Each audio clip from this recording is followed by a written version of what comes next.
Life is long if you know how to use it. Today on Fortitude through Stoicism, and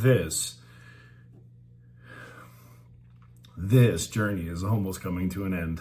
365 days of implementing the ancient philosophy of Stoicism into the life of this modern masculine man. This month, as we know, is all about mortality. And man, that subject can get old really quick. So really what I want to do today is I want to shift the focus from morality, really talk about time. So the quote today by Seneca: "It's not at all we have too short a time to live, but that we squander a great deal of it. Life is long enough, and it's given in sufficient measure to do many great things if we spend it well. But when it's poured down the drain of luxury or neglect, when it's employed to no good end, we are finally driven to see that it has passed by before we even recognized its passing. And so it is. We don't receive a short life, we make it so." Seneca. The billionaire and the bum both receive the same clock. They just use it differently. I love this subject because this is the difference maker. Throughout my life, and not just now, even when I was younger, right? So let's take a snapshot of Shawn C. O'Neal, still wet behind the ears, came out of his mama's butt, and he found himself in college, right? So let's look at me as a second semester freshman in college. I was a college freshman, but I was also a resident assistant because I'd done a semester elsewhere. So again, it was a little bit of a thing, but it means I ran the dorms. I came in early, I had shifts in the dorms. I had to prepare a curriculum, 6 events throughout the year for the building. Like I planned trips to New York City. Like I had responsibilities. I had to sit posts. I had an internship at the local gym so that I can get my membership paid for. Oh yeah, that's right. I was a Marine Corps reservist and had active drills and active deployments. Oh, that's right. I also was a poor kid, so I had to work a full-time job, 40-hour-a-week job. I bounced at nights as a bouncer. So let's recap. Okay, so you went to school during the day. In the afternoons, you were at Fit Space at your internship. Then you had a shift at a bar 5 nights a week to get your 40 hours. But I also had to sit duty in the RA office. Oh, that's right. I also played rugby, right? Oh, that's right. I also signed and played with the in the NFL, and I played football for the Giants. So I was getting paid to play in a minor league team on the Giants. I played rugby. I was a student and a Marine, and I did all those things. I was an okay student. Gotta, be average, right? I did all of those things in that short period of time. While other kids, and again, this is other people, they could barely make it to class, okay? Oh shit, I forgot. I also worked for Marriott. They did the dining facilities, and I walked in one day and they had their shit all jacked up. I pulled the manager aside. I said, "You're all fucked up, man. Your efficiency's all messed up." So I started pointing out what he could do different. He's like, "Wait a minute, come here for a minute." He's like, "Who are you? What do you do?" So no shit, in college, I got all my meals paid for free because I was a consultant for Marriott in their dining halls for efficiency. So I had my bed paid for free because I was an RA. I had my meals paid for free because I was an efficiency consultant for the Marriott dining facility. I had my gym membership paid for, because I had an internship and I worked shifts at the gym. I trained a couple college athletes. I trained an Olympic rower. So again, this is me, 18, 19 years old.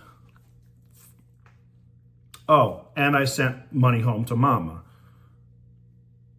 because that's what you're supposed to do as a man, right? To take care of the people you love. That's me at 18 years old. Would it surprise you? You fast forward to now and I figured out how to actually use my time wisely. I actually figured out some shit along the way. Would it surprise you that I run multiple companies? I'm flying all over the country. I do all these things. Like, it should be no surprise. That is why I tell everyone I'm 46 years old and I have lived the life of 10 men. I mean, these are not accomplishments. I'm not doing this to brag. I'm simply explaining what my mindset has allowed me to do, right, over the course of my life. I mean, I've checked all the boxes, good and bad. I mean, and again, just as bad, right? So let's look at the bad shit. Because again, full disclosure. Let's see. Been arrested. Yup. Spent time in jail. Yup. Here's the thing. I think it was, what's the number? About 13, 14 nights in jail, but I've never been convicted of a crime, right? I've had bankruptcies, foreclosures, short sales. I've had businesses. I've gone out of business different times. I've tried businesses that didn't work. I can't say I really had a business and went out of business. That's not true. When I sunk my teeth into something, it fucking goes. But there was things I looked at that really didn't materialize. I mean, that's an entrepreneur, right? 2 different militaries. Actually, 4 if you really are technical. If you're really, really technical, I served in 4 different military services, branches. I've been paid to play a sport. I've been all these different industries. I've been all these different countries. I've done so many different things, so many different industries. Because I take advantage of time. What don't I do? I don't sit around. I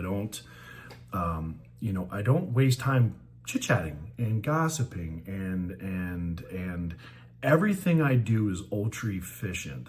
And I know this is, and you're gonna say, what the fuck? This is excessive, Shawn. Like, I know the patterns in the airport, so I shave corners.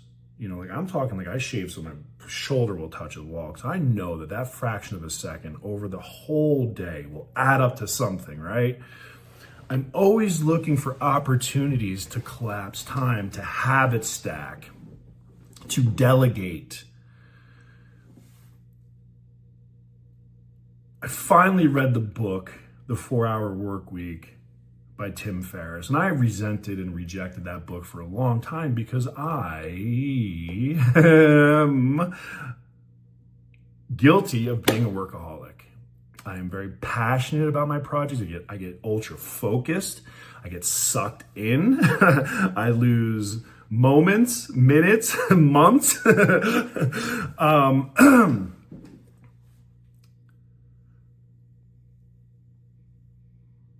When I finally sunk my teeth in that book, I realized it wasn't about working 4 hours in a week. It was about ultra optimization of the things that you could do, right, to collapse time. So again, I have done this in my personal life. I have done this in my professional life. There is not too much that I do myself that is not intentional for my elevation, relaxation, maybe, professionally, I advise my clients. I set the strategy. Everything else is really done by everyone else. Everything else is done by everyone else. I don't do my reports. I don't do my emails. I don't follow up with clients. I don't submit my expenses. I don't do my travel. I walk in to the location I'm going. I get there by pressing a button in my phone because my travel's done. So I go, to a gate, to the rental, to a hotel, all by pressing a button, right? I didn't do that shit. Someone else set that up for me. All the intel is put into my stuff. I take all that, I put it in my AI. My AI actually reads and summarizes it for me. I don't even read my own shit anymore. But my AI summarized that to me, and I have her read me the intelligence report, right? So I've been able to collapse all this time. And to get there, my team at Fortitude, that's supplied by Fortitude Virtual Professionals, they got all my other team, my consulting team at International Services all spun up, my consultant and my tax attorneys and all that stuff. I put all these systems and processes in place, and now it's all automated with like Trello and Slack and everything. I literally see the assignment, I press a button, then everything else happens, and I just press buttons to get there. Think about that. Think about that just for a minute. From a logistical standpoint, here's what I'm not doing now. I'm not looking through my file, figuring out who's who, going into Teams, sending them a message. Hey, here's what we're doing. Like, all that time. And so I used to struggle racing through airports, stress the fuck out, because I got to be on that plane. I got to read all this, and I got to get my team. Like, it was like overwhelming. And I was like, at the point, I'm like, this is too much for any human being. And it really is. Like, that's why the burnout rate is 7 months what I do. And so I said, no. Time is too precious. Time is too short. There are a lot of things here that I should not be doing. Okay. So now that I have a team that does all of that stuff, what am I doing now? I got my earbuds in. I got my Zen music in. I am casually, slowly strolling through the airport. I get to my gate. I meditate before I get on the plane, right in the middle of the fucking crowd. I don't give a shit. I stand right there, close my eyes in my bag. I fucking meditate. I go through my mantras. I give zero fucks because I'm on my mountain. I hear the streams in the background. Like, I'm in such a peaceful place. I get on a plane. All my shit's on it's in my, where my team puts it. I can casually look at my stuff. It is a beautiful thing. It is a beautiful thing. And to get to that point, a lot of shit had to happen, right? I've got baby girl back at home in Tampa. Like, all my stuff just magically shows up. Like, oh, my meds are there. Oh, my suits are there folded. Oh, there's clean clothes there. Like, oh, I have all my shit for the week where it's supposed to be. I'm like, wow, it's like fucking gremlins coming. All of a sudden, poof, it's just all there. Like, yes, I trained and put these processes in place, and that took time and effort.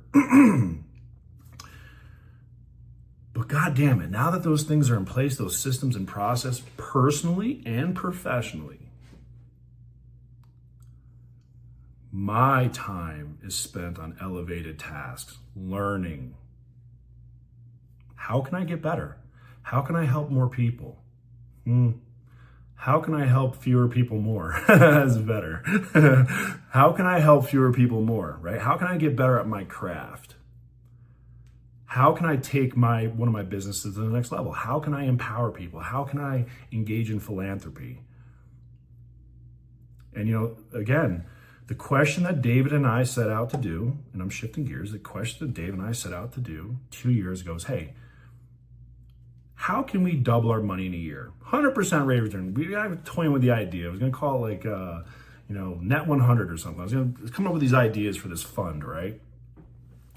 And so our simple goal was to take a sum of money, $100,000, and in a year, double it, right?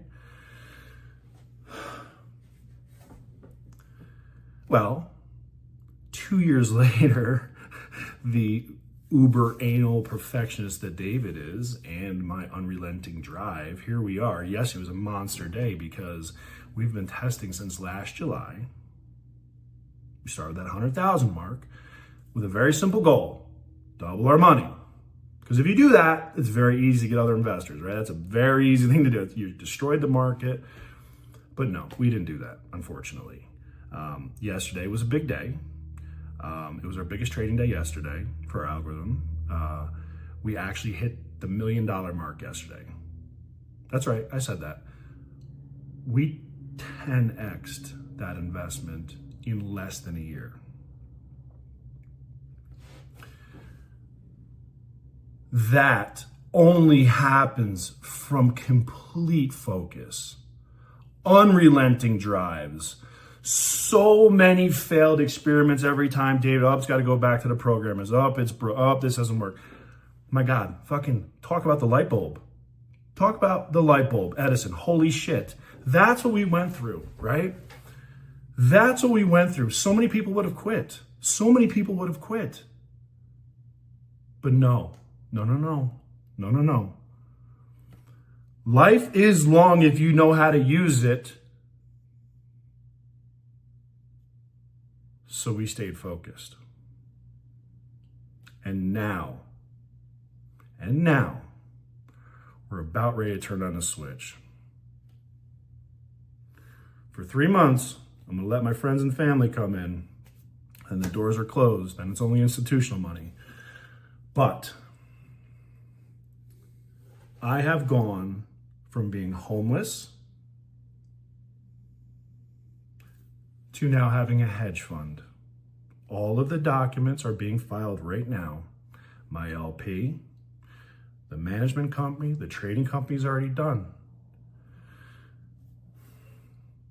Homeless to hedge fund.